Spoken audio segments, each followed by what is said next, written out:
Okay, Madam Chair, we are live. Joe, I have you.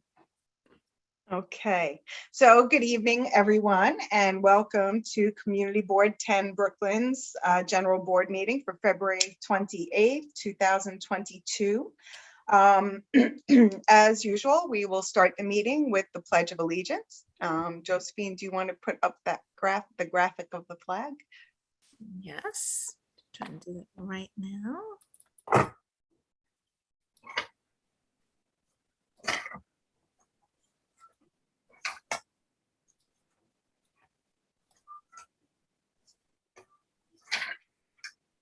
There you go. Thank you. So I will start the pledge. I pledge allegiance to the flag of the United States of America and to the republic for which it stands, one nation, under God, indivisible, with liberty and justice for all. Thank you, everyone. And now I would call for an adoption of the agenda. Joe? Thank you, Joe. Who else? Doris? Second. Thank you, Doris. We have a second. Okay, and an adoption of the minutes, please. I so move. Thank you. I'll second that. Thank you, Habib. Okay. All right, 1 second. Okay. And now I'd like to move on to the public session. I know I say this every month, but I'm really going to try to keep it to 10 minutes. So we have people who have signed up to speak, at least the speaking portion before we get to the capital expense expense priorities and the SLA application. So the first person is, we have Michael Sheldon from Councilman Brannan's office. Michael. Councilman is here. Oh, hey, Councilman Brannan. I'm filling in. Sorry, Michael signed up, so you get a little bait and switch on me. I'm filling in for Michael today. Excellent. We're happy to have you. You've got the floor. I didn't even see him. And I'll be quick. First, of course, I want to acknowledge what's going on abroad right now. New York, as we know, is home to the largest Ukrainian population in the United States. Many of families live just a little bit to the south of us here in southern Brooklyn. So our hearts are with our Ukrainian neighbors, their families back home, and the Russian people who are bravely protesting this invasion. I often like to say, I don't do foreign policy, I get potholes filled, but this is personal because so many of our neighbors are in pain right now and thinking of their families back home. So that's really top of mind for me right now. This week, I'm going to have my first hearing, the first oversight hearing as the new chair of the Finance Committee of the City Council. If you want to know what someone cares about, take a look at what they spend their money on. Cities, states, governments are no different. A budget is it's not just an itemized list of income and expenditures, but it's really a moral document that reveals values and priorities. And with the release of the mayor's preliminary budget, the process now begins in the council. The process begins in earnest, and our first oversight hearing is going to be on Wednesday. I think the mayor's preliminary budget is a good start. There's some cuts that he proposed that we find concerning that we're going to need to analyze. I think above all, for me, in my new role as finance chair, people work hard, New Yorkers work hard, they pay a tremendous amount of taxes, and they therefore rightfully expect to see a tangible return on their investment. So I'm going to do everything in my power to make people feel like the government, their government, is spending on things that are important to them, and that we're making sure that we're fortifying our city's social safety net for our most vulnerable. I'm sure Lori and Josephine are going to get into it later with regard to the outdoor dining and the open restaurants program. I just want to say really quickly, I know there's sort of a common misperception in the media, especially in the tabloids, that the council took a vote on whether to legalize sort of the current outdoor dining sheds. That is not certainly not what I want to do, and not what majority of my colleagues want to do. What we want to do is create some sort of standardized program, based on the public input that we gathered on the almost 10-hour hearing that we had a couple of weeks ago in early February. So the idea is not to continue with this sort of patchwork quilt of random structures. I'm sure you've seen some of them are very impressive, and they're sort of creative extensions of their actual brick and mortar location. And then there's some that look like abandoned shipwrecks from World War I. We need to create a better program with new rules and new standards and clear design guidelines and operating requirements, because really what we have now has become the Wild West, right? The program is great. It saved lots and lots of jobs. It kept a lot of people in business. It kept a lot of restaurants afloat. But really, the program in some ways overstayed its welcome, and now it needs to be reined in, and it needs to be with new guidelines to sort of standardize for this new reality.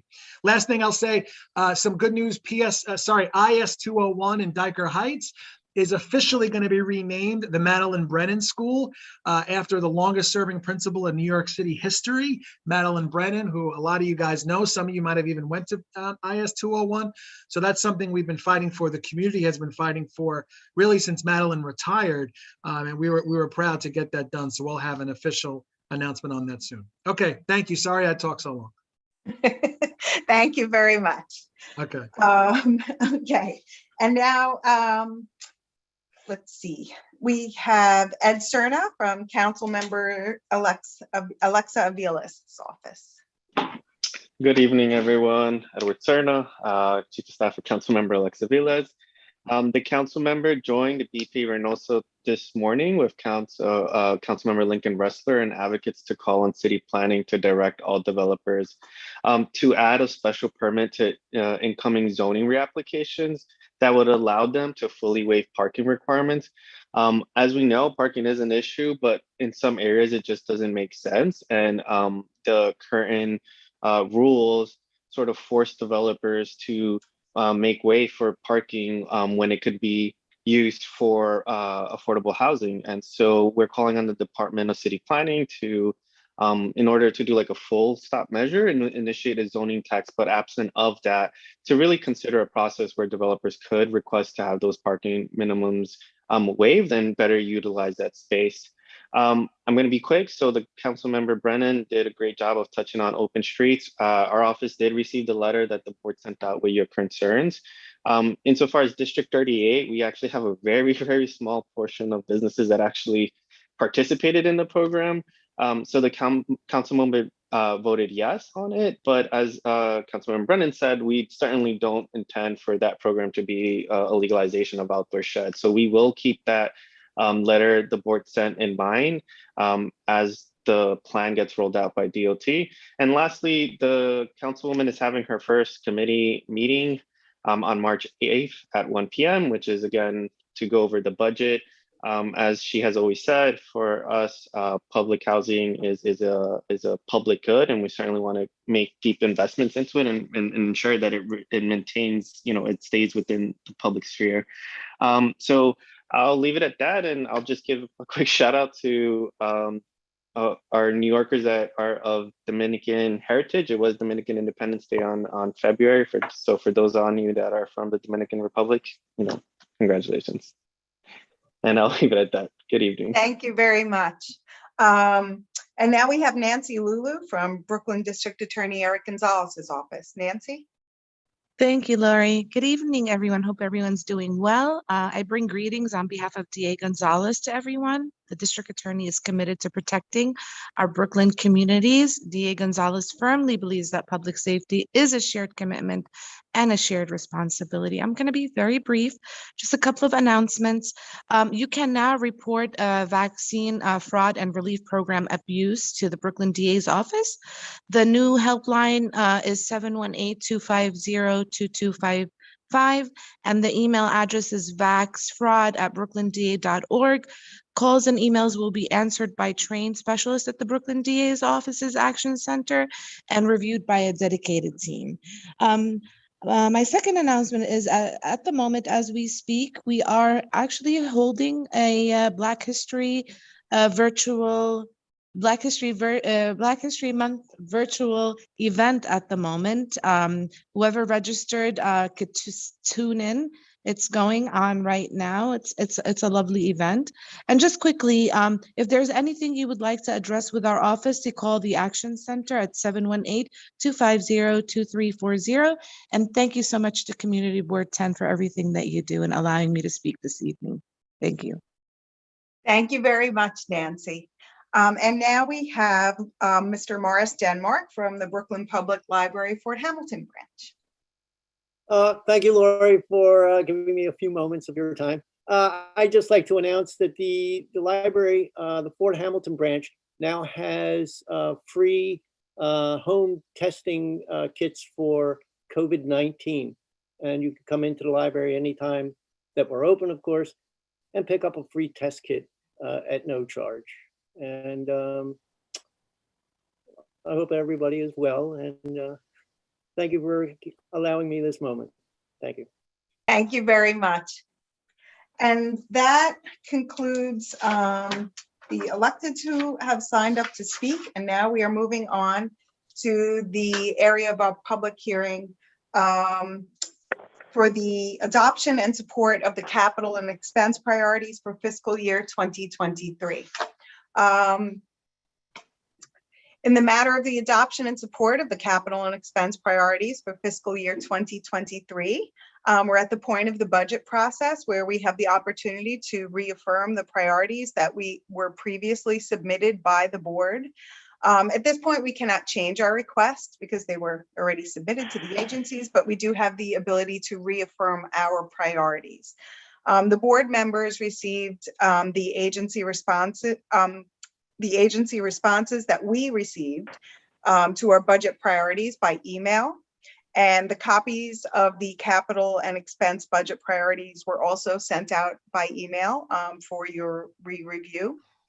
We typically adopt a motion to affirm our priorities in a statement to the Office of Management and Budget. And further, we also send our capital and expense priority list and the responses to all the elected officials representing Community Board 10 to assist in obtaining funds for our needed projects. So this is on the floor. Is there any discussion by board members?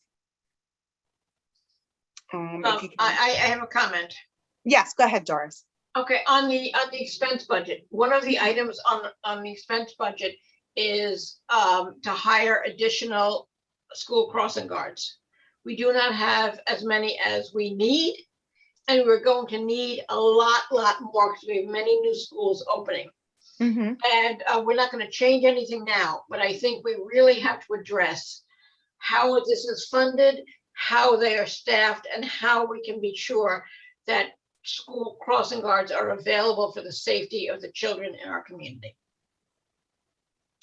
Okay, yes, and that is always, we always have we ask every year, you know, for additional crossing guards. Lori, I think if I could jump in. Go ahead, Joe. Just really quickly, and to answer Doris's question. So Community Board 10 has an allotment of 35 school crossing guards. We're currently down to 29, and that's because of COVID hiring issues. We know that the police department has kind of changed the way that they hire school crossing guards, and there must be a backlog because we're also hearing that there are a number of people who've tried to apply and cannot. So we can highlight that in our response that we're at 29, we should be at 35. And ultimately, as we get more schools online, we'd like to increase, and that was our request, to 40. But in our response to the preliminary budget, we can highlight that, the school crossing guard. Certainly, we could stress that in our letter. Okay. Thank you, Josephine. Do we have any other discussion, questions, comments? I do not see any hands raised.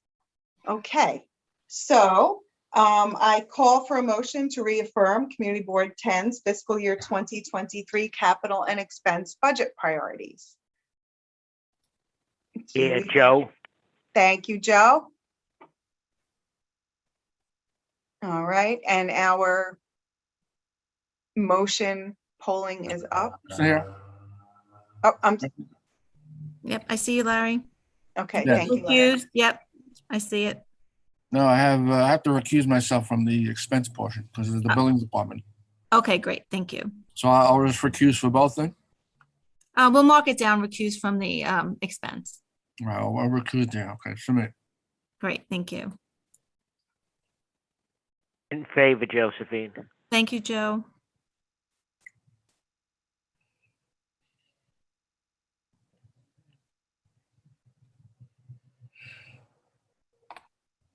Okay, Okay.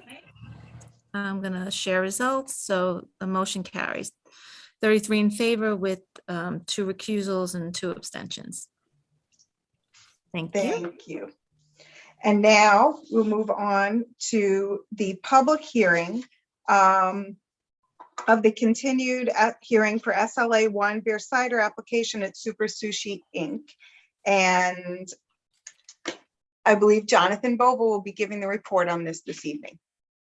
Yes, hi everyone. I'm filling in for great Barbara Vellucci this evening. So yes, this is a continuation of the meeting held on January 24th. New application for restaurant wine for QSWYDXHN Incorporated, doing business as Super Sushi. Premises on 9203 3rd Avenue.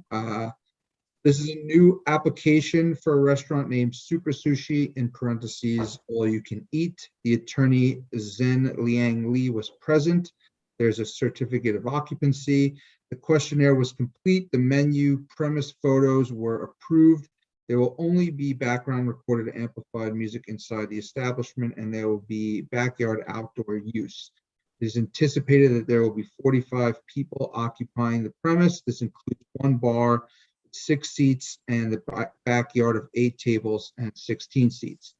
Mr. Chen has no experience in operating or owning a restaurant. It is his dream of his and his girlfriend.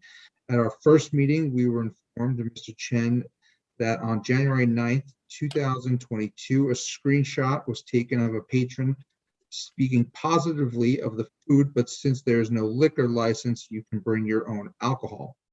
Mr. Chen did not know about this. He works in the kitchen. He was not aware of the New York State SLA regulations and does not involve himself with the front end of the restaurant. The committee stated that he is not prepared and is not knowledgeable of the responsibility of this endeavor. He agreed to postpone his submission and return once he had become informed, and has his attorney to advise him. At this meeting on February 22nd, the attorney has verified that Mr. Chen and his staff have been educated about the New York State Liquor Authority rules and requirements and will be more involved in the front end of the restaurant.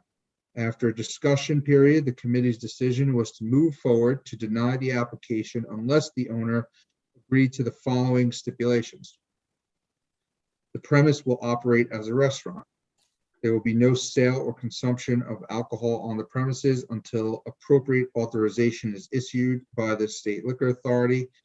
BYOB is not permitted in New York State. The hours of operation will be Sunday, Tuesday, Wednesday, and Thursday, 11 a.m. to 10 p.m., Friday and Saturday, 11 a.m. to 11 p.m. The establishment will be closed on Mondays. There will be only background recorded music. Doors and windows are to remain closed when music is playing, and the sound level will be monitored and remain below the level permitted by the New York State Noise Code. There will be no music on the outside of the premises, and there will be no use of outdoor space. The licensee shall not use any promoter or have promoted events. There will be no smoking permitted. There will be no subletting. There will be at least 20% visible view into the establishment at eye level. The applicant agrees that should it change its method of operation, it will be given notice and meet with the community board at least 45 days in advance of any such change. The applicant has agreed to the above stipulations. The committee has approved.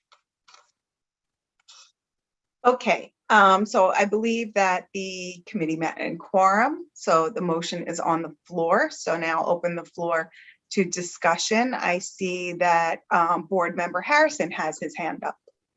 Yes, the technicality, is it 9203 or 9208? I believe somebody said 08. I think they said 03, but on the Yes, that's screen it what says he 08. said 03, but it's Yeah. 08. 9203 Third Avenue. No, That's two, 08. is it 03 or 08? I have a 90? wait. What's Oh, the, 8. I think that was a typo. Yeah. Yes, it Oh, should be sorry, the 08, report has 9203. but it should be 08. all right, we're gonna double check. Oh, wait, it's a wait. It's 08. No, Confirmed. It's a It is type. So 08. we'll make that correction. Thank you, Steve. Thank you. Okay, do we have any other questions or comments from board members? Any discussion? Julie? Yeah, I do have a comment. It's more of a personal nature, but I went in there, I was going to go there with a couple of friends, I'd say about 2 months ago. And we said, we want to have sushi, so let's try this place. It was disgusting, filthy, disgusting. I just want to say, I would never walk back in there. And I don't know if the Department of Health comes in and checks also before, but I was not only unimpressed, I was mortified. So just wanted to kind of put that out there. There's plenty of sushi places around, and the fact that this guy has no experience in running a restaurant doesn't say a lot. So I think when you own a restaurant, you should kind of know, have something. So I have concerns. Okay, thank you, Julie. Are there any other questions or comments from board members? Okay, I do not see any It's hands up. Steve again? Oh, go ahead, Steve. I'm sorry. Yeah, I think Julie, I mean, if we have someone who's a witness to this, I mean, what are the remedies for something of that nature?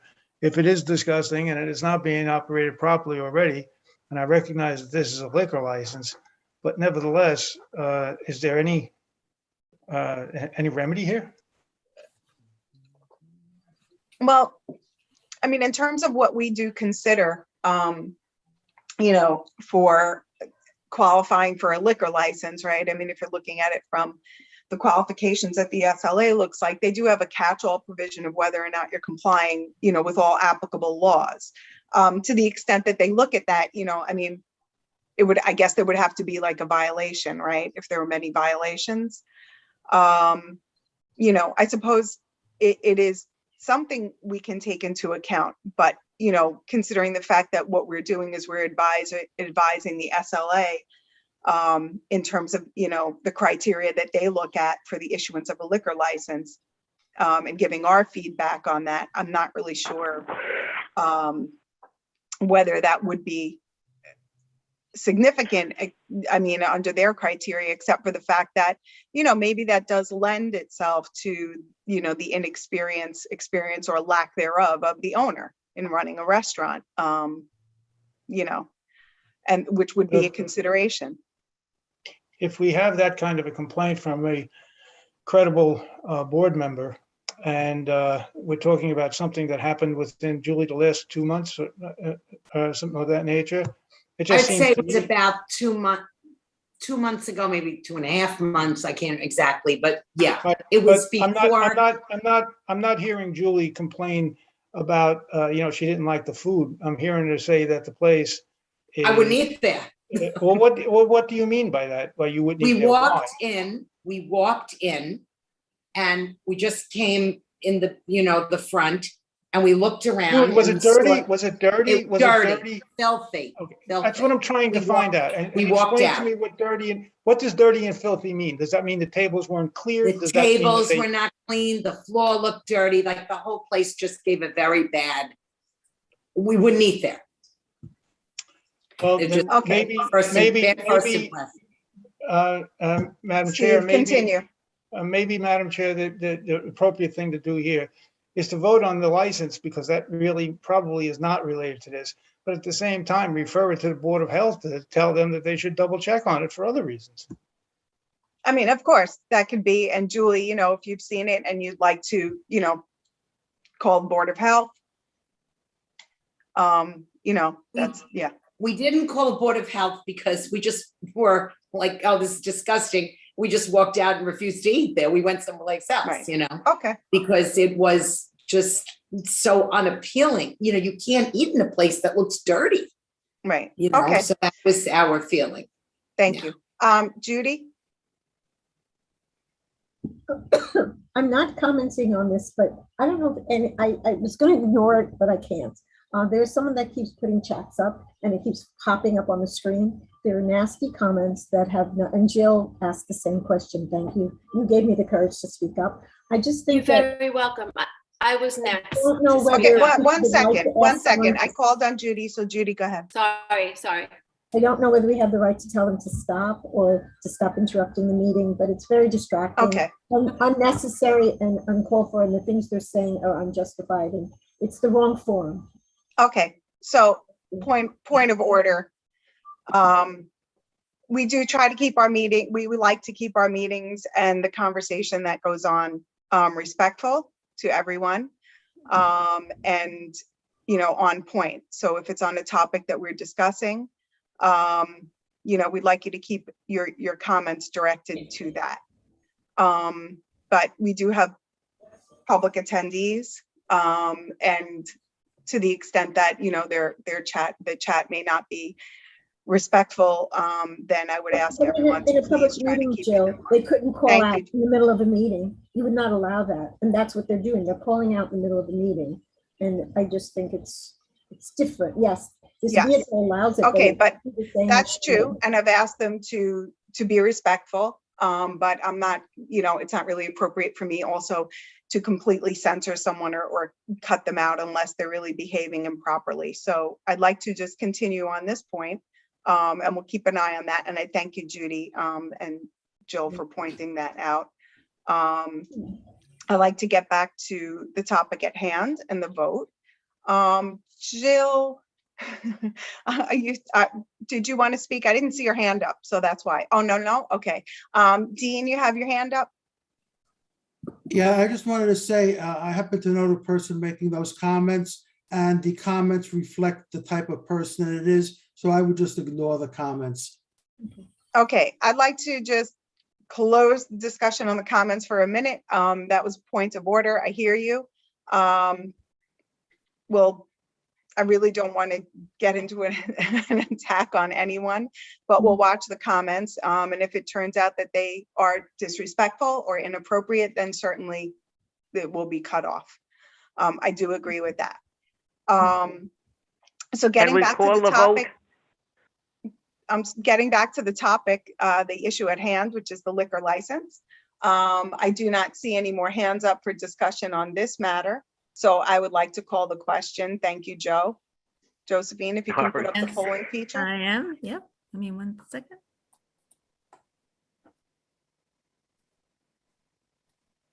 Okay. Okay. In favor, Josephine. Thank you. Thank you. Okay.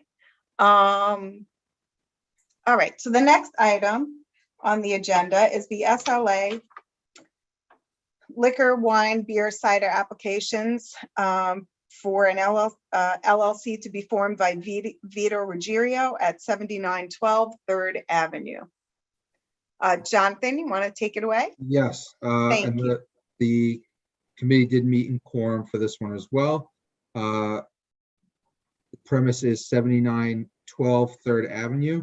This is a new application for a restaurant not yet named by owner Vito Ruggiero, who was present. The attorney, Frank Palillo, was also present.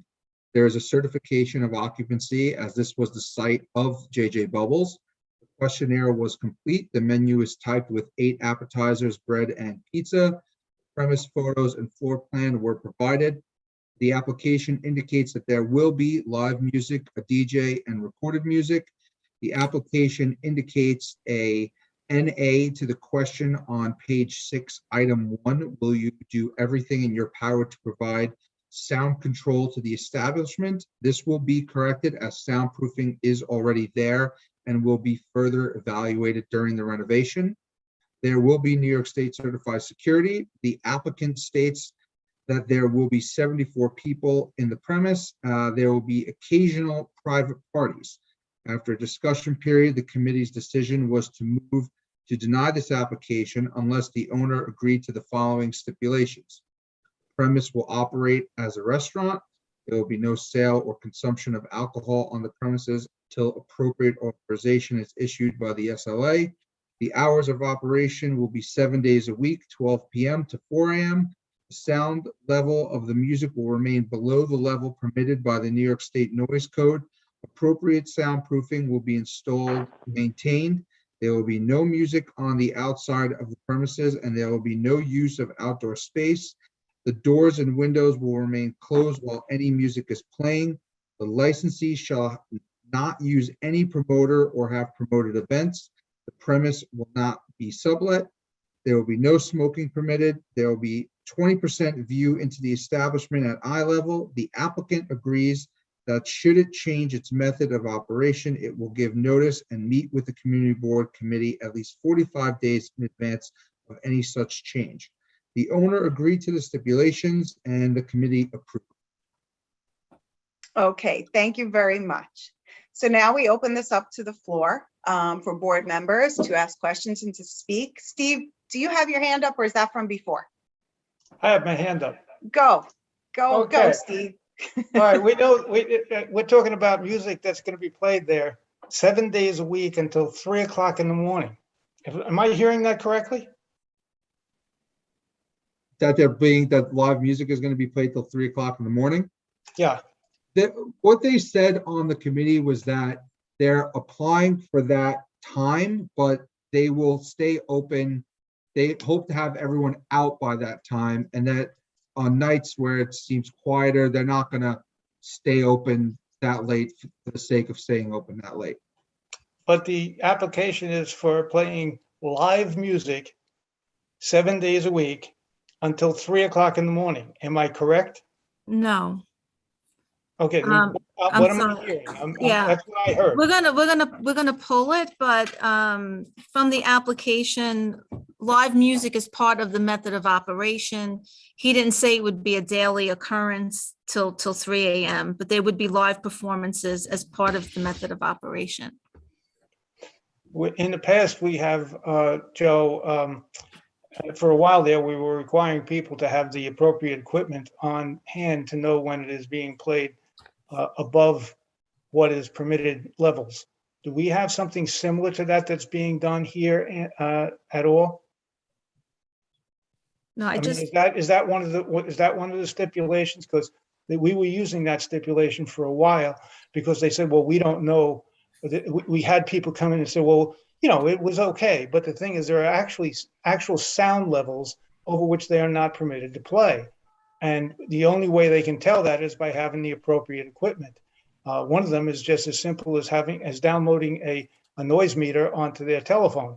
But I would like to see that kind of a thing, not just here, but anywhere, that we have someone that is going to be a bar that's going to be playing something that we're permitting them to do it. I mean, that's what we're doing here is we're basically saying that they can play it until 3 o'clock in the morning, 7 days a week.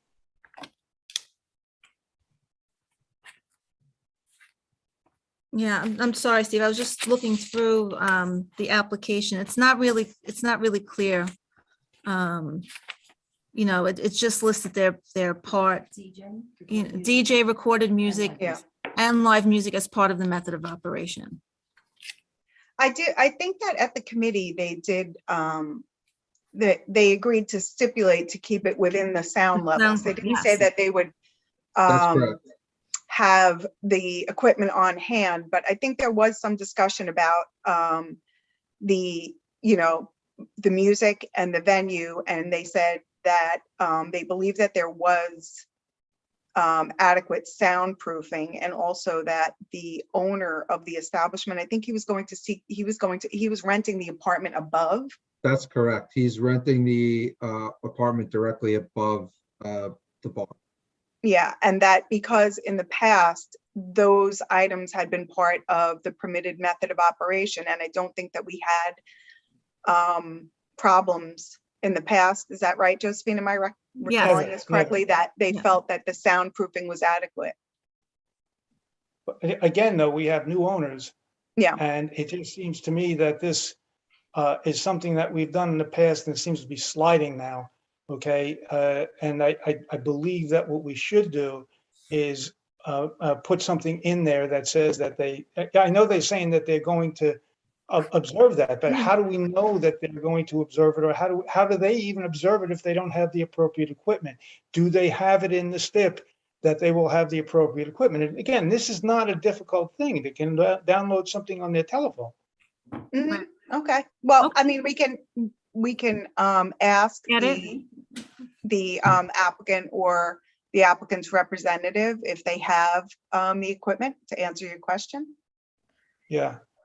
And I'll tell you, this has not been a problem in the past for JJ Bubbles that I'm aware of. Right. Okay, they're very responsible, but again, you have new people with that potential, and I just think it's something that should be, always addressed when we have this kind of a situation. That's all.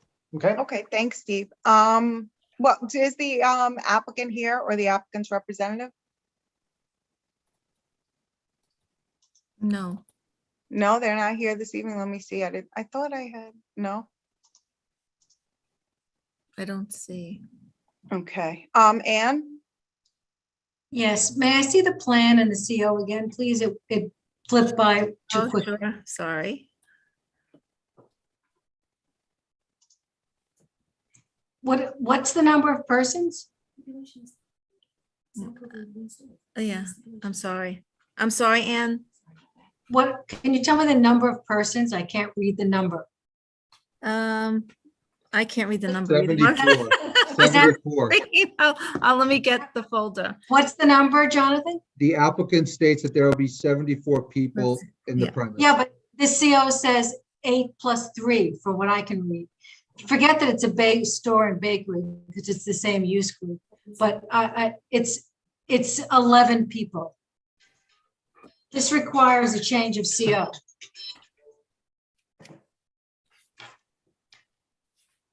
Okay. Before we can, I think.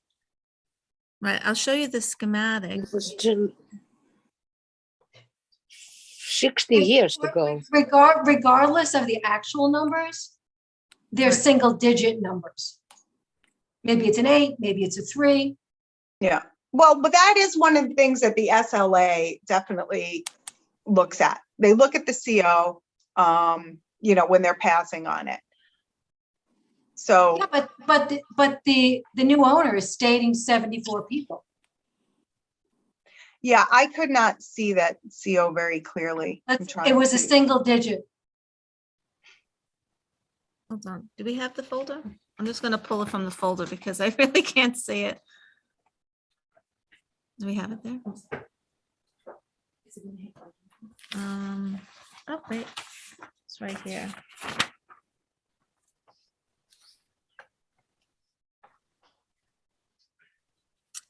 Well, there are 3 digits. It's either 100. It's blurry on my copy, but it looks like 100. Live, it says live loads and 100. Live load is a different, the live load is the capacity of the floor. Or The structural capacity of the floor, 100 pounds per square foot. Okay, so that's what it says. Well, that's not what I'm bringing up. It's the next column that says number of persons. Oh, I see. Okay. When it was a bakery, you're right. It was single digit, 5 and 3. So this, whether it was a continuance of JJ Bubbles or whatever it is, they need to change the CO. Because if they're single digits, it's either 8 and 3, or I can't really read it, but it's certainly not 74. Right, or a letter of no objection, I would think. May have I been. don't think that's a letter of no objection, because I don't think so. They have to change it on a CO, and we have, I think, Frank Fontana on with us. But if it's a change in the number of persons, that's a requirement for a change of CO. Okay. So I think that the issues with this are more baseline than what we're talking about. Okay, Doris, I see you have your hand up. Well, I want to support everything that both Steve and Ann said. They're very pertinent. And we have to remember, because this is something that comes up in zoning, this is a residential community with commercial overlay. And while the operator may say he has the apartment above, what about the adjoining apartments in the adjoining building? What are we doing to protect them? And it is our job to protect the residents of our community. And I think there are many problems here that have not been properly addressed. Okay, well, in the stipulation agreement, it does say that appropriate soundproofing will be installed and maintained in this application. And I want to digress. I may have missed it in the report, but what experience does this person have in operating a restaurant or bar of this type? In what is his experience? Do we have that, Jonathan? Not in No. the report that Barbara submitted. No. Well, I think that's unfortunate because experience matters in cases like this.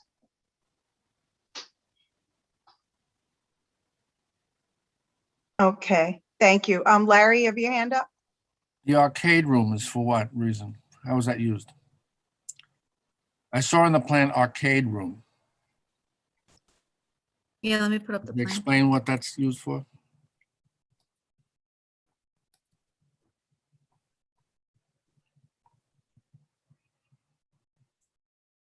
Where is it, Larry? Next one, go, no, not the basement, the first floor, there is. Arcade room, Yeah.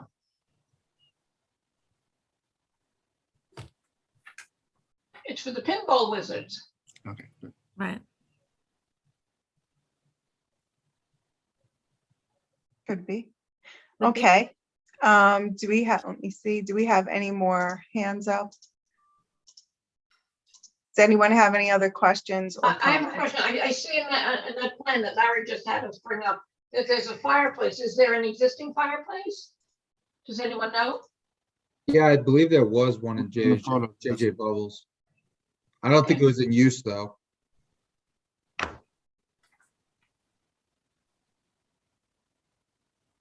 I think we need to know if the fireplace will be in use. That's an important safety concern. There it is. Yeah, there it is. So it was there before. Okay. Okay. The big room looks like a pool table. Mhm. Looks like pool table and 2 pinball tables in there. Mhm, The game room. mhm. Right. It's just not so unusual. Right. Okay, so do we have any other questions or comments? Unfortunately, we do not have the applicant here to answer any questions or agree to any additional stipulations. And so they have put in their notice that they do plan on going ahead with their application. So at this point, let me see, unless we have any other questions or comments. Anne, is your hand up again? Yes. Okay, Yes. go ahead. I don't think we should be voting on this motion until the issues with the certificate of occupancy are clarified. Well, the problem is that they give us, their notice that they're going to go ahead with their application before the SLA. So we have a certain time period within which to put in our comment to that. Normally, when we want more information and we want to put it over, we always encourage the applicants to come to the full board meeting, letting them know that, the committee's is just a recommendation that they should attend the full board meeting if there are any other, because other questions may be raised. However, most of the time when we put it over, we have an undertaking from the applicant saying, okay, I'll hold off on my application so that we can address the board's additional concerns. But we don't have that here. So if we don't vote on it, they can just go ahead with their application to the SLA, and the SLA will have no commentary from us. So that, is not necessarily something that I think would be good at this point if, we do want to provide some comments. I think that, So is this I think a no motion? amount, I think no amount of stipulations supports approval of this application with such baseline issues. I Just agree. my Okay, thank you, I Anne. agree. Steve? I agree. I think it should be voted down. And then, because I'll be frank with you, the very fact that they didn't show up tonight, okay, on something that is core to their business, all right, is to me a real problem, all right? And two real problems have now appeared, and they're not even here to say, yes, we would stipulate to that, because actually I'd like to help them. But I'm looking at these two things and I'm just saying, particularly oddly enough, ants, that's crucial. I mean, they have to do something about that. And they could wind up getting turned down simply because we're going to mention the fact that they don't have a CO that's appropriate for this for this use. I don't see how we could do anything here other than say, vote it down. Okay, Ruth? I think that if we speak to them after this meeting, they would probably agree to stipulations rather than going ahead. It's I'm my, sorry, because they Ruth, were you very broke up. I cooperative didn't, at our meeting. I'm sorry, They I were didn't very hear you. I'm very surprised that they're not here, and I agree that that is not a good sign. However, they were very cooperative at our meeting.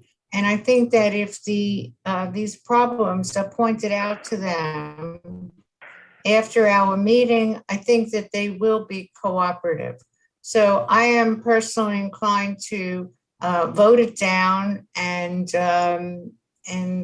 wait for the further discussion with them and then postpone it hopefully for next time. Okay, go ahead, Dan.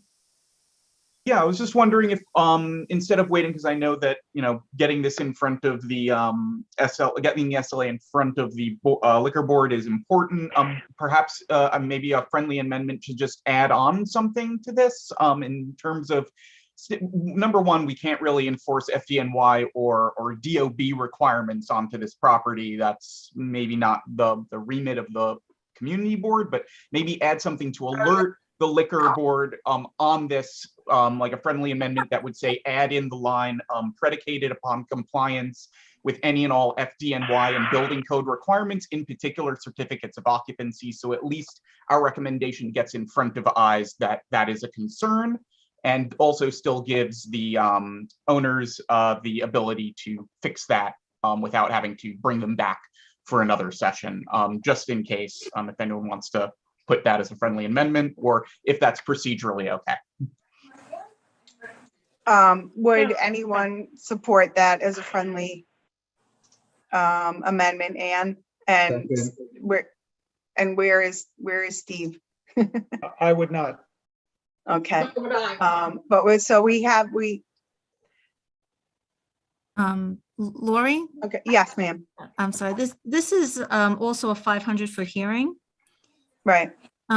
Which means we do have some more time. We may have more time because it usually takes 2 to 3 months before a hearing is held. So, okay. While we have 30 days to respond, we, in some cases with the 500-foot hearing, you know, we do have an opportunity to comment, and that period will be 2 or 3 more months. Excellent. Okay. Yes, Habib, go ahead. I am with Steve. I think we should turn it down because of the confusion on the CFO. The CFO should be clarified, or we should have a clearer copy to that. I think the vote, we should turn it down to that reason. And if they have to come back, then they will know to fix the CFO before they come back with an application to us. Okay, thank you, Habib. Judy? I was going to say similar to what Dan, so I think we should add a friendly amendment and move it along, but I didn't know about that. We have more time, so now I'm torn. Okay, well, one thing, let me just make a, okay, wait a minute. I just want to Anne, is your hand still up or you do? Okay, I didn't know if I need to circle back to you. Okay, so, well, one thing I wanted to comment on is, so the process. As I said, they give notice and then, they can go ahead. If we, as a board, just say, okay, we're not going to put in, we're not going to vote on this at this time. It's not a guarantee. We do have more time as a practical matter, but that's not a guarantee. The DOB will look at the CO and look at, the permitted uses. And that's really something that they look at, I'm sorry, the SLA, they look at on their level of review. So I think that, I don't believe that they would permit it to go ahead without them having seen that, this type of establishment can even operate here with this number of people. But you're right, we don't have, a guarantee that, the owner is going to necessarily, I mean, they did seem very friendly and willing to work with the community when they were at the meeting, but we don't have any guarantee that they will necessarily do that and not say, oh, well, we're going to go ahead anyway. So, we could do this in terms of whether it's procedurally correct to make this a friendly amendment. We could, technically speaking, because it does not negate the motion at all. It just adds on to it, saying, additionally noting to the SLA our concerns about the fireplace and about the certificate of occupancy. So that could be one way to go. So truthfully, because I'm hearing a lot of different things about this. Dean, do you want to, I'm sorry, I just want to get Dean's comment before we go ahead. Yes. Listen, this is ribeye steak. I'm sorry, I'm hearing a lot of confusion. If someone, can you put yourself on mute if you're not speaking? Do I have the floor? Yes, you do, Dean. I'm sorry. No, that's fine. I don't see why I get the impression we're going out of our way to approve this. I agree with Steve. We should reject this and send the SLA a letter why we're rejecting this proposal. Okay, Anne? I just looked on the Department of Buildings website and the CO is a little more clear. The occupancy is 5 persons. Okay, thank you. Okay, so I am just going to call the question. Oh, wait, I'm sorry. Doris, do you have? Well, I would just say 2 things. I think the CO is a really important issue, but in my not so clear memory, but most of the applications we get do not have 7 days a week till 4 a.m. There are usually shorter hours on Sundays and Mondays. And if this is their plan, I do not think they are a neighborhood friendly operation. Okay. And I think we should reject it. I agree. Okay, thank you. Thank you, Doris. Stephanie, you have your hand up? Mm-hmm. Just a procedural question. If we are Yes. rejecting this, is this a double negative, particularly with this type of motion? Because it's on, the motion is to reject or deny unless. So how does that work? If we're not comfortable I know with a lot. here? You're right. We Thank when you. we speak about this colloquially, when it's on the floor, when she's saying reject it, she's saying vote to deny the application. Okay, so when we phrase it, we say we vote to deny unless they agree to these stipulations. So that would be the what's on the floor. If you vote in favor of that, it means you want to approve it so long provided that they agree to those steps. What's being suggested by some of the board members is that they would vote against that suggestion, that they would just simply vote against the issuance of the liquor license. So to vote against it is a complete rejection of the motion. It's not the double negative of it. It's Right. not saying, okay, that's all I need to know. Thank you. Very good question. Thank you. Yes, I'm sorry. I know it's confusing. Okay, I think that we have had all of the discussion. So I'm going to call the question. So the motion that is on the floor is to, I'm going to state it the unofficial way, to basically approve, provided they agree with these stipulations. So if you're voting in favor of that, that's what you're supporting. If you're against doing that at this time, then you vote against, okay? Joe, can we put up the polling There we feature? go. Okay.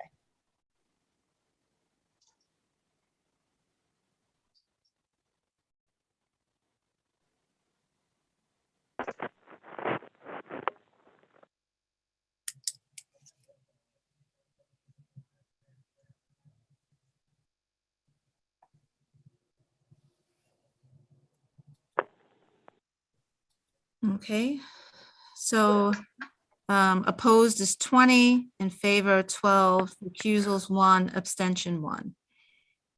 Okay, so the motion does not carry, meaning that we do not vote in favor of granting the liquor license with those stipulations. Steve, I think you had a motion. Did you want to send a letter to the SLA? Was that your? No, I did not make any motion whatsoever. I just made a comment Okay. on the original. This is what I think should happen, but I just want to be clear. I'm not trying to stop what they're doing. I just think that we have to be very clear about this time thing that they're doing, because I don't think, I mean, we're saying, go ahead, operate 7 days a week, till 3 in the morning, and I don't agree with that. Okay, I think they do have people upstairs and next to them and everything like that. So, and I think that we should call them and talk to them and maybe, like informally and say, this is why. And so you've got to go a little bit further because the whole board doesn't agree. And one of the things that really bothers me more than anything, and I've said it, is that they didn't show up tonight. Yeah, okay, thank you. Okay, so we're moving on. The public hearing is now closed. No, we have one more. Oh, I'm sorry. Oh, I It was don't an have it on amend- my agenda. it was an I'm amended sorry. agenda, sorry. Yeah, there's one more. Sorry. Okay, Jonathan. Okay, this last one, folks. This is for 66 Club Incorporated, located on 815 66th Street. The committee met in quorum.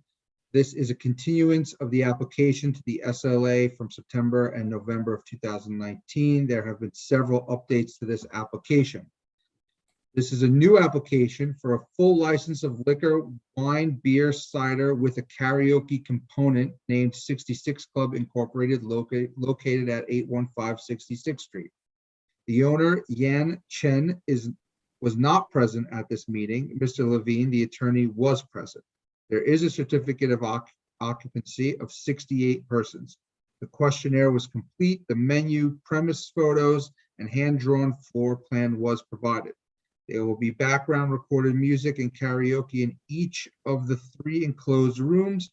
There will be no more than 68 people in the premise at one time. The hours of operation will be Sunday through Wednesday, 3 p.m. to 1 a.m. and Thursday through Saturday, 3 p.m. to 3 a.m. There will be security on duty. The owner has installed sound reduction materials in the walls and ceilings. The last time we met, we had several concerns which were revisited this evening. The certificate of occupancy at our original meetings was for 128, although the owner's plan was for 68 persons. Temporary CO had been issued for 68 persons, as Mr. Levine stated that the number of 128 was an architectural schematic error.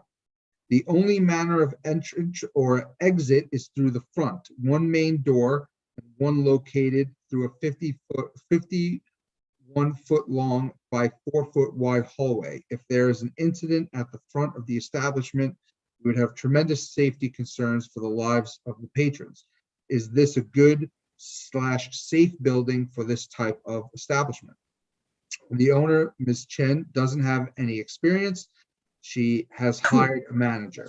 There will be a visible, clear, eye-level view of 2 feet by 5 feet window into the karaoke rooms. Security will be hired. we request that there will be not one, but at least 2 guards on duty at all times. After a discussion period, the committee's decision was to move to deny this application unless the owner agreed to the following stipulations. The premise will operate as a restaurant. The owner or manager will be on site during all hours of operation. There will be no sale or consumption of alcohol on the premise until appropriate authorization is issued by the SLA. The hours of operation will be Sunday through Wednesday, 3 p.m. to 1 a.m. and Thursday, Saturday, 3 p.m. 3 a.m. The doors and windows are to remain closed at all times when music is playing. There will only be pre-recorded background music in the central room. Karaoke singing will remain in the enclosed karaoke rooms. Sound level will remain below the level permitted by the NYC noise code. The visible/clear 2-foot by 5-foot glass insert will remain on each of the karaoke room doors. The owner will install a window on the outside of the building. The owner will maintain a visible, clear 20% eye level view into the establishment through the front window. There will be no DJ or live music permitted on the premises. There will be no dancing. Applicant will actively patrol every 20 minutes as promised by the attorney and install video surveillance in the main room, in each of the karaoke rooms, and on the outside, and monitor and keep the videos for at least 30 days. Soundproofing will be maintained, monitored, and adjusted on a regular basis. There will be no music on the outside of the premises, and there will be no use of outdoor space. This includes the prevention of lines to form outdoors. The licensee shall not use any promoter or have promoted events. There will be no subletting of any part of this establishment. A sign will be utilized on the exterior of the establishment that describes it as a restaurant, bar, or lounge. A sign that indicates music club or nightclub will not be utilized. There will be no smoking permitted. The 2 New York State certified security guards will be on duty during the hours of operation and will admit only persons 21 years of age or older. The applicant agrees that should it change its method of operation, it will give notice and meet with the community board/committee at least 45 days in advance of any changes. The owner agreed to the stipulations and the committee has. Okay, thank you very much. I do note that I believe the applicant is here, as is the applicant's attorney, Mr. Howard Levine. Thank you. So I would like to open up the floor to any comments or questions from board members. May I just add one quick thing? I just want to correct one thing. Yes, Mr. Levine, go ahead. Thank you so much. At the public safety meeting, Ms. Chan, the principal of the applicant, was present. She was there on the screen with her interpreter. I was also there. The principal, the president of the security company was here, and the manager that was hired, Van Chen, she was also live at the community's meeting as well. I just wanted to correct that. Yes. Thank you. Thank you. Steve. Once again, the issue I have here is that there's still no requirement that they have the appropriate equipment on to determine if in fact they're exceeding noise levels. I know we had been doing that for a while, but it seems like we're sliding on that one, and I do think that it should be included within the requirements. That's absolutely agreeable. That's absolutely agreeable. Yes, okay, thank you very much. So Josephine, if Want to put up the poll? Oh, wait a minute, before you put up the poll. No, I'm saying just to note that we can, Steve has suggested, and actually the applicant went right ahead and just agreed to add in to the stipulations that they will have a device on the premises with which to monitor sound levels to ensure that they're operating within the permitted levels. Is that acceptable language, Mr. Levine? Absolutely, 100%. Thank you very much. Doris, you have your hand up? Well, I just want to know if there was a friendly amendment, but I think all that's been clarified. Okay. We had such an agreeable applicant. It was okay. Do we have any other questions? It's Joe. Yes, Joe, I have go one ahead. question. Do I understand there's only one exit and entrance? Okay, There's only- Jonathan, do you want to take this? Yes, hold on, let me find that. There, one main, yeah. The Okay. only manner of entrance or exit is through the front, one main door and one located through a 50-foot long by 4-foot wide hallway. Okay, so at the, there was much discussion about this at the committee level, if I may. I know Barbara's not here tonight. And I did attend. So this has been a discussion that's been going on. Some of the board members have concern about it. So my understanding is that this is a permitted layout according to the Department of Buildings in these establishments, that they have a main door and then they have on the same facade, the same side of the building, they also have another exit door. And, you know, many people did voice concerns about this. But, you know, this apparently is, and, you know, I mean, I'm not saying whether or not that's legitimate or not. I'm just saying that this is apparently something that the DOB permits. So, but that was something that was definitely noted at the committee level and was a topic of discussion and concern. Anne, go ahead.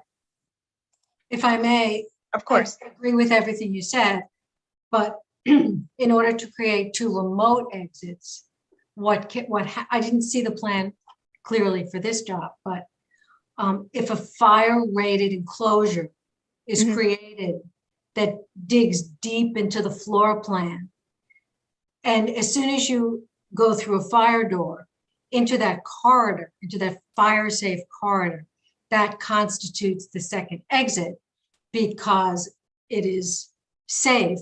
As soon as you go through that door into the corridor, you are in a separate enclosed fire rated space. Yeah, so one, there is that, I would assume according to the plans that it is fire rated corridor. That's that 51-foot corridor. So there's a door that goes to that corridor. That corridor leads from the front of the building all the way to the back. I don't believe that they had an option for an exit door at the back because there was a structure immediately behind it. And the main entrance door does not open onto that corridor, but opens onto, you know, a room that you walk into, which is separate. So that was my understanding as well. Exactly. And, yes. Okay. Mr. Levine, you have a comment? I'm sorry. I just wanted to add that there's a comprehensive and extraordinary state-of-the-art fire suppression system as well that is hardwired. Not only is it for smoke detecting, there are more than a dozen electronic sprinkler heads that will come down showering water, and it is also hardwired to a service station. So if there's any after hours issue, that will be addressed as well. Okay, thank you very much. Okay, do we have any more? I don't see any more hands up. So I would like to call the question. Josephine? Okay, one moment. Okay, board members. Josephine, Yes, Joe? in favor. Okay, thank you, Joe.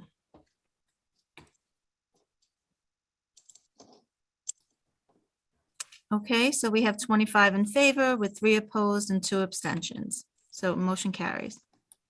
Thank you very much, Josephine. Okay, and now I believe that closes our public session. Wow. Good night. Thank you, everyone.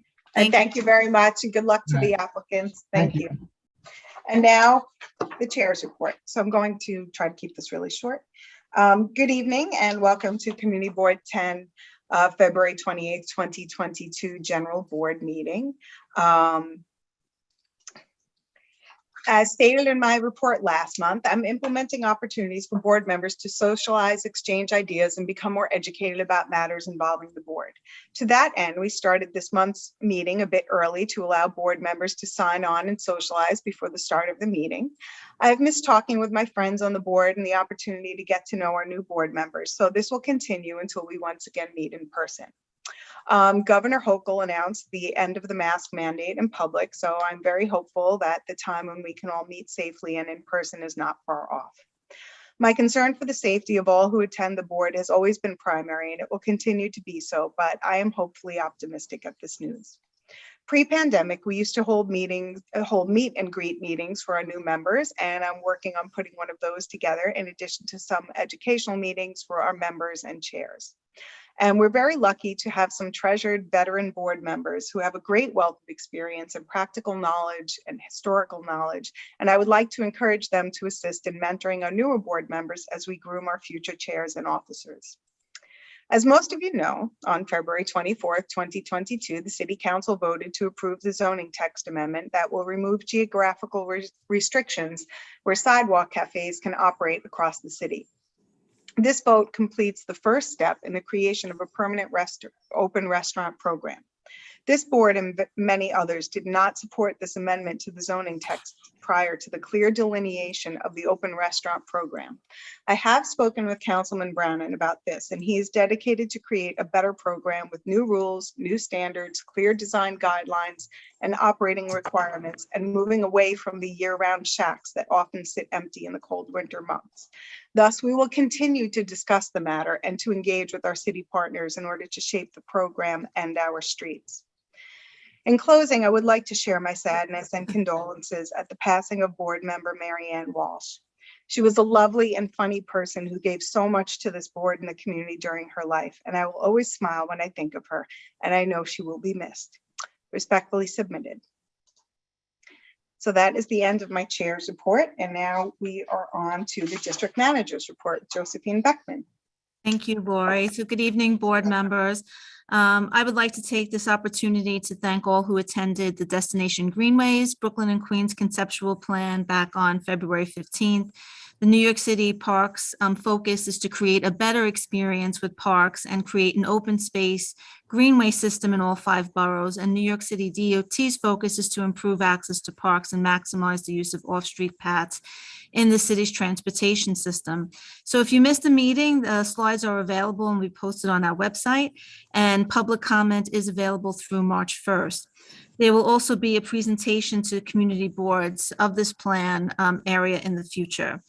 The Greenway route in Community Board 10 includes Leif Erikson Park, Owl's Head Park, the 69th Street Pier, and the Shore Road Promenade to Dyker Beach Waterfront Park area. Again, it's conceptual at this point. So the New York City Department of Transportation responded in a letter to Community Board 10 regarding the neighborhood loading zones that we voted upon. The following changes will be made to accommodate the board's request. First, the hours of the zones will be changed from 7 a.m. to 7 p.m. to 8 a.m. to 6 p.m. as requested. The number of zones per block will be reduced to 1 per block. The Department of Transportation will stagger the NLZ installations to about 10 at a time to help the community get accommodated to the new zones, starting at 8220 Fort Hamilton Parkway as requested. The New York City Department of Transportation will also be installing a raised crosswalk at the intersection of 66th Street at 5th Avenue this spring. Raised crosswalks are similar to a speed hump, but with a flat top for the pedestrian crossing. This is new and will be the first one in Community District 10. The safety benefits of this treatment include reduced vehicle speeds, improved pedestrian visibility, and increased accessibility by providing a level crossing for those with ambulatory disabilities as well as seniors. Community boards are awaiting guidance for the return to in-person meetings, as many of the restrictions are being lifted by the governor and Mayor Adams. I have some quick announcements. First is that the Department of Sanitation contacted our office regarding updates on the curbside composting program. The composting program will continue in the 7 districts receiving service. I know a lot of board members were interested about this. DSNY is requesting that we continue to visit their website and request composting in our district, but at this point it's on hold at least through June 30th. The NYPD has requested that we announce that registration is open for their upcoming police officer exam through March 11th. The 68th Precinct's NCO Sector D will be meeting this Thursday, March 3rd at 7 p.m. via Zoom. Sector D boundaries are 62nd Street to Bay Ridge Parkway and Shore Road to 8th Avenue. And the Bay Ridge St. Patrick's Parade Committee has announced they'll be back this year. The parade will take place on Sunday, March 27th from 1 to 4 p.m. Their formation will be on Marine Avenue at 4th and will travel down 3rd Avenue to Senator Street. That's my report for this evening. Thank you. Respectfully submitted. Lori, I turn it back. Thank you very much, Josephine. And now moving on to our treasurer's report with Shirley Chin. Hello, everyone. Good evening. So Community Board 10 Treasurer's Report as of January 31st, 2022. The total personal services, we have 134,190 and 59 cents. Total other than personal services, we have 10,302 and 56 cents. Leaving the unencumbered budget balance of 116,725 and 85 cents. Thank you. Thank you very much, Shirley. And now we are on to our committee reports, and we have our Traffic and Transportation Committee report. We've got quite a number of items to vote on, so hopefully we can get through this rather quickly. Yeah, you guys can hear me, right? This is okay. Yes. Good. Thank you, Anthony. Yeah, no problem. Good evening, everybody. So on February 7th, 2022, the Traffic and Transportation Committee met in quorum and on Zoom. We were joined with members of the Department of Transportation. On the agenda was the DOT open street applications, and Kyle Gorman represented the DOT and offered us lots of information, which we'll get to. We also met to review and vote on festival permits, which include the 3rd Avenue Festival, 5th Avenue Festival, Holy Cross Greek Culture Festival, and others.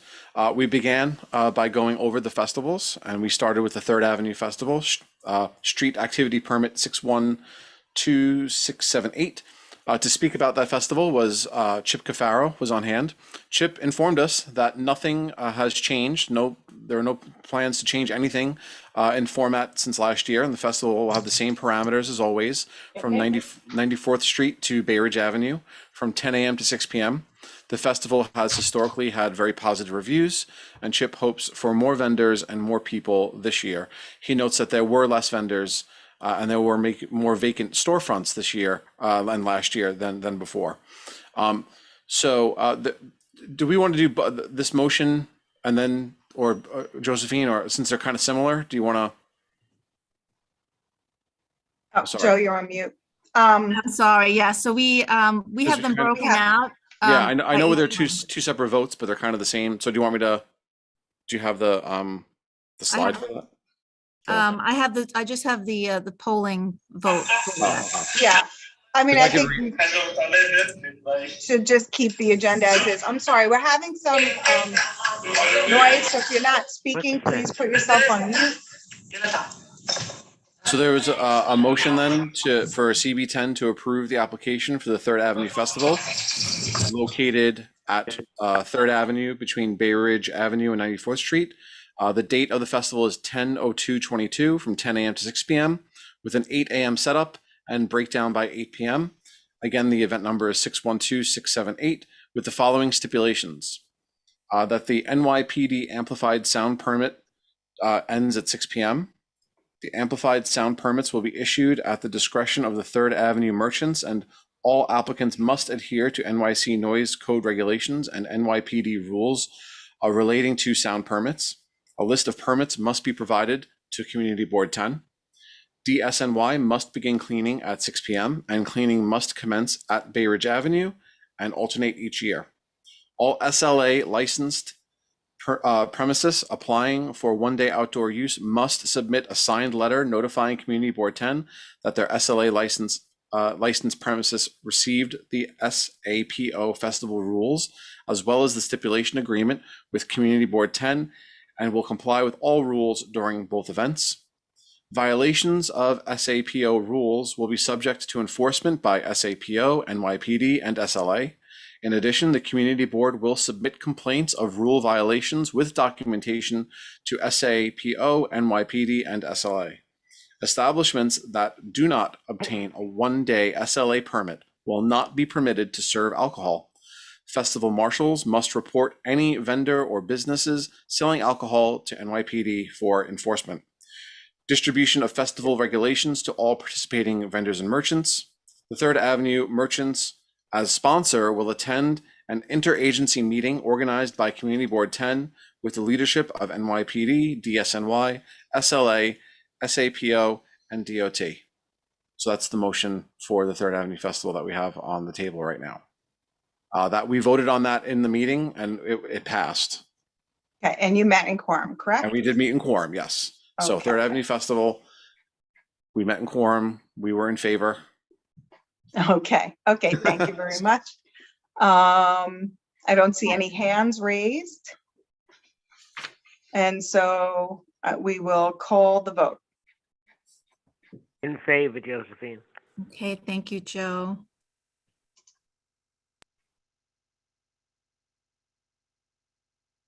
Okay.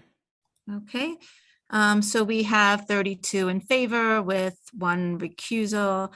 And I see what you're saying, Anthony. The Fifth Avenue, you could probably waive it because it's the exact same. The exact same, yeah. Yeah.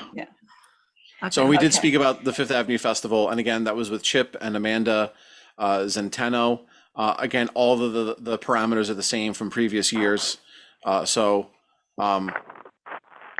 Are we just gonna sort of waive Okay, it? and those are the same as you just read for the Third It's Avenue? the Is that what exact you're same as saying? I just read, yeah, for the third. It's Okay. just for informational, the event is on June 5th of 2022 from 10 a.m. to 6 p.m. Same exact from Bay Ridge Avenue to 85th Street. So that's the only difference. Okay. Yeah. And so in the interest of time, I will not ask you to reread unless we have a request from one of the board members to reread. I mean, I don't mind the sound of my voice, but you let me know. Lovely voice, Anthony. Oh, thank you. And so I will, let me see, I don't see any hands up. So I will call the question on Fifth Avenue. Thank you, Josephine. In favor. Okay, Joe, thank you. Okay. Okay, same 33 in favor with 1 recusal and 1 abstention. Great. Okay. So the next festival that we reviewed was the Holy Cross Greek Cultural Festival, and that's ID number 617079, and that is from September 15th to the 18th of 2022. The event time is 12 noon to 10 p.m. The setup time is 10 a.m. on 9/15 with a breakdown till 10 p.m. on 9/18, and that is located on Ridge Boulevard from 86th Street to 84th Street with an expected attendance of around 500 to a little under 1,000.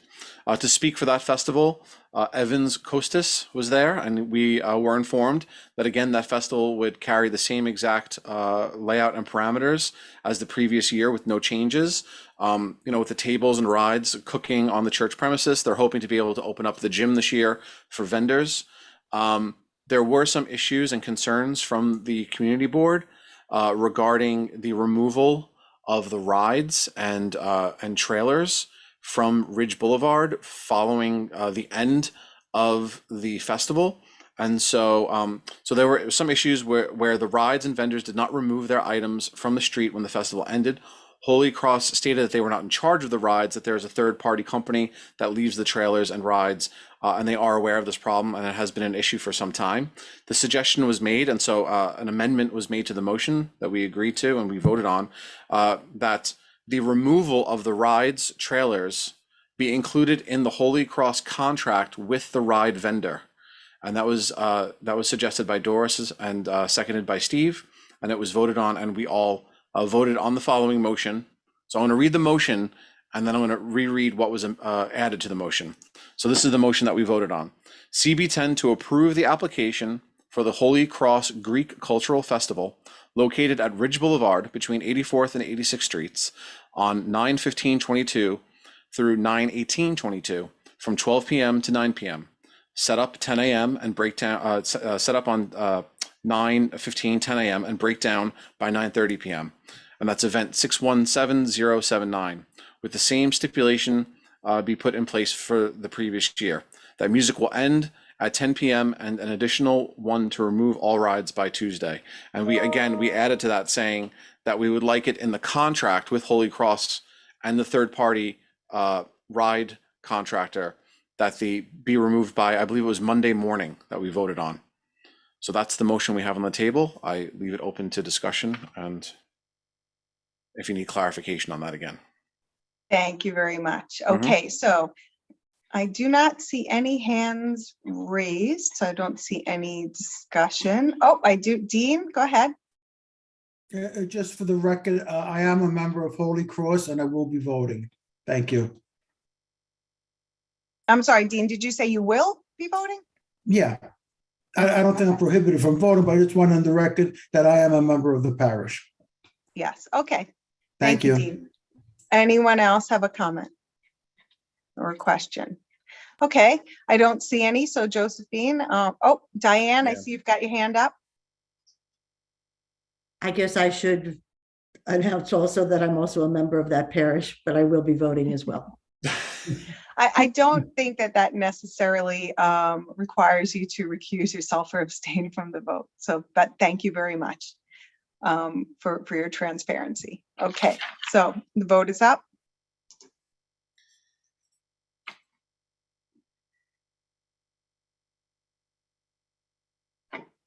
Josephine in favor. Okay, thank you. Okay, motion carries. Okay. Great, thank you so much. Go ahead, Anthony. Okay, so finally, the DOT was there to talk about open streets applications for CB10, and this is something that's ongoing. So this is just informational. We were given a brief overview of Open Streets, the 2022 program, the goals of the program this year are equality, sustainable operations, partner growth, scalable solutions responding to the needs of the neighborhood. There are funding opportunities and grants available. And so the Open Streets is going to include events like the Summer Stroll. And there are Third Avenue applications that are right now being reviewed for Summer Stroll-like events.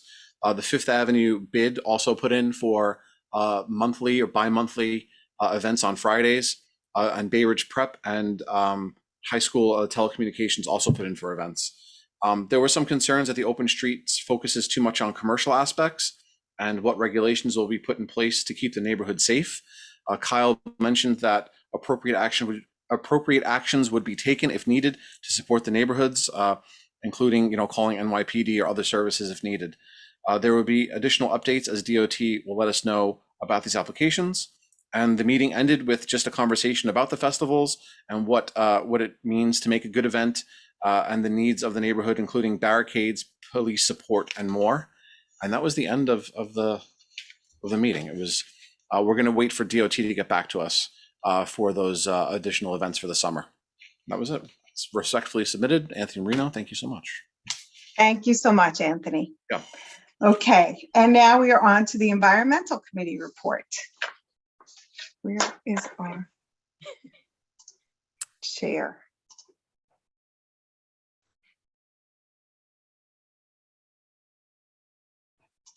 Tracy? Hi, Lori. Hi. Oh, I'm sorry. I'm looking through on my screen. I don't see. Oh, there you are. Hi. Scrolling through. Go ahead, Tracy. I'm sorry. Thank you. Good evening, everyone. The Environmental Committee met last Wednesday, February 23rd via Zoom, and we met in quorum. On the agenda was an update by representatives from the Department of Environmental Protection on the status of Owl's Head wastewater treatment plant, the capital improvements.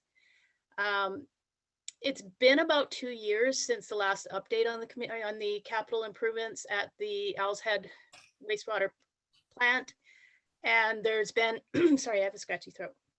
There's been a lot of adjustments due to COVID-19 on existing and new projects. Andrew Ng provided a verbal overview with Karen Ellis, Robert Oliveri, and Mario Bruno also on the call. So the first capital project that we touched on was the West and North Sludge Dock projects. And if you remember from previous reports, the docks are used to ship out the sludge two plants with dewatering capabilities, which Owl's Head does not have that capability. An inspection in 2016-2017 showed that there was severe deterioration on the piles leading to the repair. This was a priority project, so the DEP did not pause it due to COVID, but still there were several delays with the project due to equipment requisition, reevaluation design requirements, and fabrication issues. They initially anticipated the completion date for the west dock in June of 2022. It's now a 2-year delay, with the north dock having a 6-month delay after that. The second capital improvement project that was ongoing was the consent order agreement to reduce the total residue, or like the I have to say this properly, dechlorination project, to reduce the total residual chlorine in the final water that goes into the environment. So in May of 2020, a hold order was issued due to COVID, and the project's been on hold since then. Initially, it had an anticipated completion date of May of 2024. The DEP is in final discussions with the state to reallocate the 30 million for this dechlorination project to larger projects that improve the efficiency of the plant across the board, like overall. The state has agreed to push the dechlorination requirement from 2025 to 2030, so long as the plant continues with projects that help with the treatment process overall at Owl's Head. There are several ongoing new projects, one being a FEMA-funded resiliency project to flood-proof the facility to prevent shutdowns during events such as like Hurricane Sandy or Ida. And it's actually underway. It's in the construction phase. The project began in November of 2020 and is expected to be completed by the second quarter of 2023. A large settling tank improvement project to update the 16 final settling tanks, which were last updated in the 1980s, is currently in design phase with an expected completion date of 2029. This project will help also with the dechlorination aspect as well. CB10 will receive future updates on this project as it moves through the process. The main sewage pump reconstruction includes replacing the 5 main sewage pumps up to the primary settling tank. The preliminary design report is currently in the early stages, and we will receive future updates on that as well. The last is the main substation replacement, which is led by the New York Power Authority. It's had to change scope due to funding issues for COVID, and it requires a redo of the preliminary design. The calendar is currently, they didn't know what the calendar was on that, so I'm sure we'll get an update in the future. And the meeting was adjourned at 7:55 p.m. Respectfully submitted.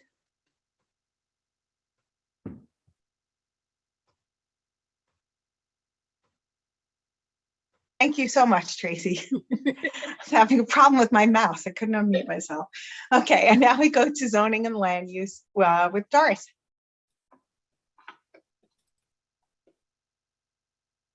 The committee met in quorum over Zoom on Thursday, February 10th.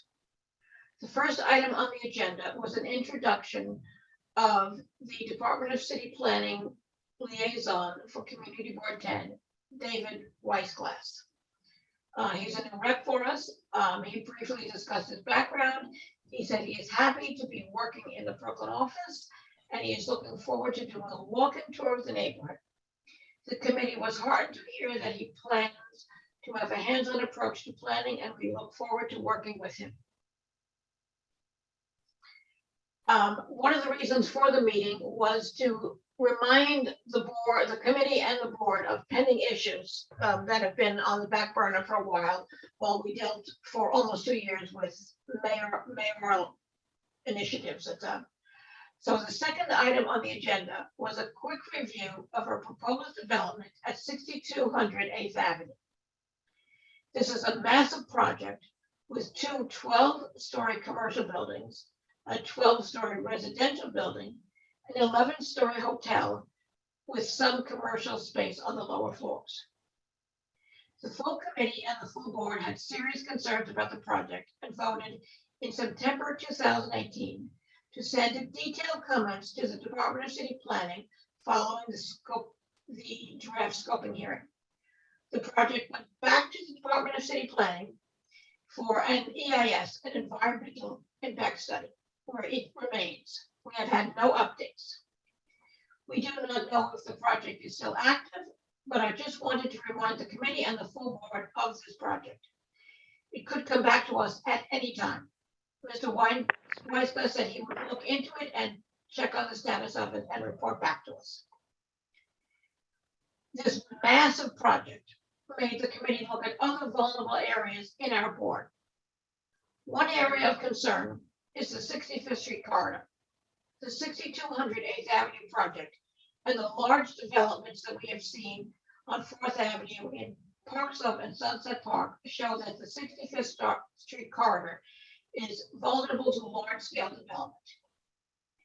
At the time we discussed this, CB10 had a zoning fellow, and he did an analysis of the corridor. Historically, 65th Street was dubbed gasoline alley, with many gas stations and repair places. That has changed somewhat. Parts of the area are zoned manufacturing, and the committee had considered what manufacturing uses would be suitable at that location. Many small manufacturing locations in Sunset Park have been converted to retail space in recent years, so there are things to look at in this area. The committee will be revisiting this issue soon. Mr. Weisglass said that a full plan would be helpful, but he believed that DCP, the Department of City Planning, would consider a concept in moving forward with a rezoning of the area. And surprise, surprise, the open restaurant text amendment came up in discussion. The major point of discussion was about the areas that are zoned residential with the commercial overlay. This includes most of 3rd and 5th Avenues in Community Board 10. It was stated that open restaurant is not consistent with the overlay. A request was made for an ask for a clarification on commercial overlay versus commercial zone. Discussion of the commercial overlay brought up concerns about retail commercial users using the second floor for commercial activity. This is not permitted in a commercial overlay unless it is part of the certificate of occupancy prior to the 1961 zoning, as we have some business in the commercial overlay that legally operate on the second floor. So this is something we should just be aware of, and if you see something, say something. Call Josephine. And finally, the committee discussed updating the zoning 101 handbook. A zoning fellow, created an easy guide to zoning. It is not meant to supplement any city zoning materials. It is meant to demystify the zoning terms. The handbook is in a PDF format, and the district office does not have that software to edit the guide, but someone has it, and we will be updating it soon. So, zoning committee, we will be working on some issues in the next month or so. And this is an informational report. No vote is required, and thank you for your patience. Thank you very much, Doris. Okay. Any questions, comments? Good work, guys. Okay, thank you, Doris. And now I will, Habib, you have your hand up. For the old business. Oh, I didn't get there yet, but you go, you're first, go. Habib will open the old business, go. It's a subject that we have been tackling. I know the councilman also mentioned it, but I think as a board, we should maybe write a letter. It's a recommendation from my side that half demolished extended street seating areas should be addressed and should be removed or remodeled, because we have a few on this, we brought it up to the bid also, and it was a recommendation that I speak on behalf also to the board, because really, if you go up and down Fifth Avenue, there are really disgusting places harboring nothing but rats and garbage. I don't know if we can do that, and I leave it to you, Madam Chair. Yes, I mean, I think that this obviously is a concern that has come up. And I know that it's interesting because, you know, the agency that would be in control of this now and removing these sidewalk sheds, there have been instances where it blocked a fire hydrant and that was removed. But just in terms of them being somewhat dilapidated,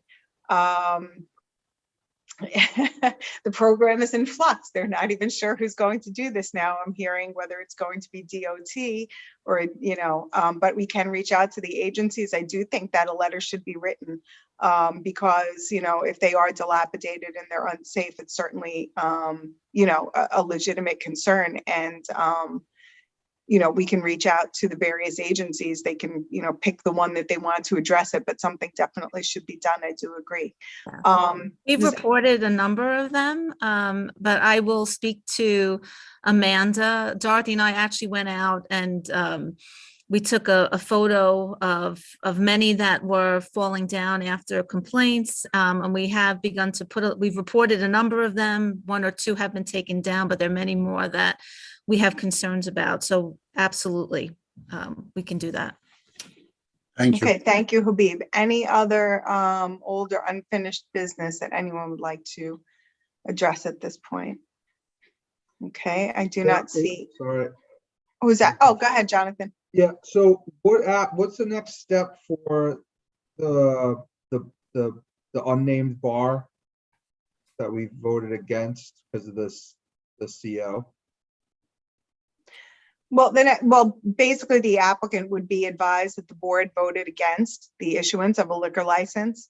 And so, you know, if they want to, you know, discuss with us, you know, what the issues were, they can voluntarily say, okay, we'll put our application over. You know, we won't go before the SLA as scheduled. We'll come back to the board to, you know, address their concerns. You know, and try to work out a stipulation agreement that would, you know, and possibly do that. But otherwise, the applicant does have the choice to simply go ahead, you know, before the SLA, with it being on record that the community board recommended against the issuance of a liquor license to this establishment. Gotcha. Okay, thanks. Yeah, they were very good at the committee meeting, so I feel like they'll probably do whatever they can. All right, thank you. Yes. Okay, thanks. Any other, oh, wait, I'm sorry. Did I see a hand or, oh, Habib, did you want to speak again or you just left your hand up? No, let me get it down. Okay. Okay. So no old business, any new business? Anyone would like to bring up? No, okay. So do we have a motion to adjourn? So moved. Yeah. Okay, thank you very much. I'm assuming Have a we're all good in evening. favor and the motion carries. So thank you, everyone. Thank you very much for attending and we